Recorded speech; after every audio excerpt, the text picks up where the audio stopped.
Koordinasya Merkezi'nin direktörü Stefanos Fotiou'du. Welcome to our country, welcome to our studio, and thank you for your time, by the way. And at first, let's talk about the obligation and some have to do countermeasures.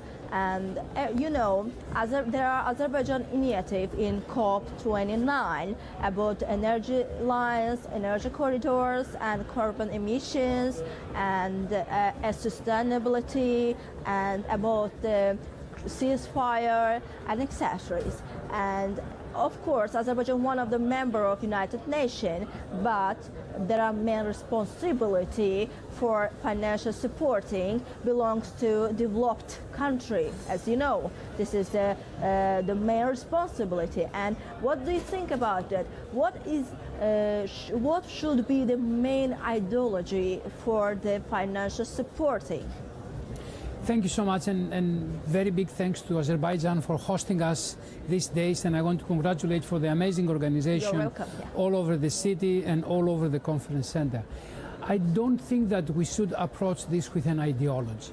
I don't think that the question it needs to be approached by a specific ideology or by specific philosophy. I think we need evidence-based. Evidence? Evidence-based. So we need evidence. So I think that when we talk about the responsibilities of the nations when it comes to tackling the climate change, we know that we have something for many years that we call the common but differentiated responsibility. And we need to see what is actually the contribution of different countries to the emissions and to the climate problem we have today.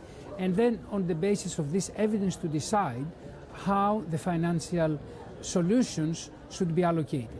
Because again, I want to say something, I don't think that an investment on climate, it's an expense.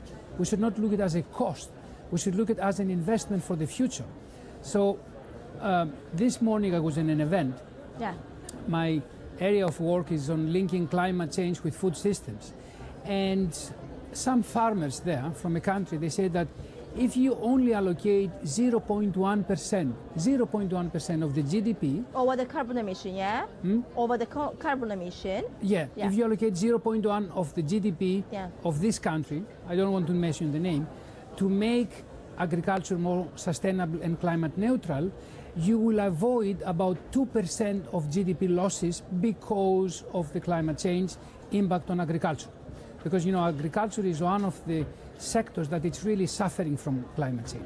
So for me, it's to see the opportunity for investments. And I think that we need to move from a discussion that climate change has a cost to a discussion that we have investment opportunities. Opportunities, yeah. Yes, and see how these investment opportunities will be covered by a financial set that it will bring together public finance, global finance, but also the private sector, which is key to this endeavor. If you can, how would you change the policy over the distribution of funds for developing countries, if you can? So I don't know if we want a change of policy. I think, as I said, we need science to tell us what are the facts, how much money are needed. Science is the middle of all problems. Science, how much money we need where, and then to identify what are the common responsibilities and to put this money. I think that, you know, there's a tendency to say we need to find new money. I think that the solution is somewhere to redistribute money. So get money out of investments in fossil fuels and put it in clean energy. Get money out of sectors that they really produce a lot of emissions and put it on greener sectors. So we will create new markets. And of course, there's always a transition period that some sectors will be facing a difficulty and some others will be flourishing. But this is why in the UN we have a concept, we call it just transitions. And we don't want especially the poor people and the ones that they are really impacted by the climate change to pay the price. We don't want this to happen.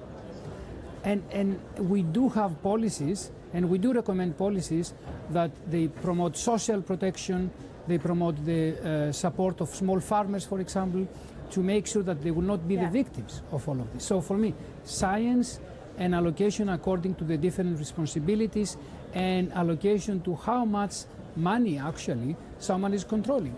Yeah.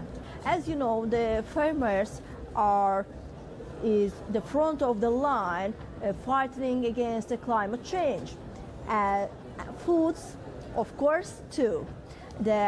Where is the climate change damage over the food systems? Okay, so we have multiple areas that climate change is affecting food systems. One is the natural disasters. So when we have extreme droughts or extreme floods, this is destroying actually agricultural production. So this is number one, and it's very, very common.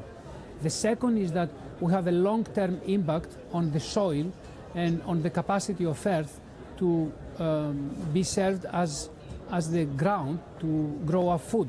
Yeah. And then the third is that we do have sometimes different kinds of agriculture that they become monoculture, and we cut down forests, for example, to have some cultivations, and this is creating a very big impact. So I think that we need to focus on how we make sure that the small farmers are not affected, because the small farmers are usually the victims, because these are the ones that they will lose income when we have a very big drought, or when we have a very big flood, or when we have another natural disaster. And the second will be to understand what we call the hidden cost of food. Hidden cost? Hidden cost of food. Yeah. The Food and Agriculture Organization of the United Nations have released last year a study which showcases that there's a lot of hidden cost on the way we produce the food today because of the environmental, social and health impacts. And we have the numbers. We know how much this cost is. It's about $12 trillion all over the world. So we need to find out how we will eliminate this hidden cost. Okay. Thank you for your time. Thank you for interview. Thank you. Mənim qonağım BMT-nin Ərzaq Sistemləri Koordinasiyası Mərkəzinin direktoru Stefanos Fotiou'dur. Görüşmək ümidi ilə deyirik. İndi isə hələlik.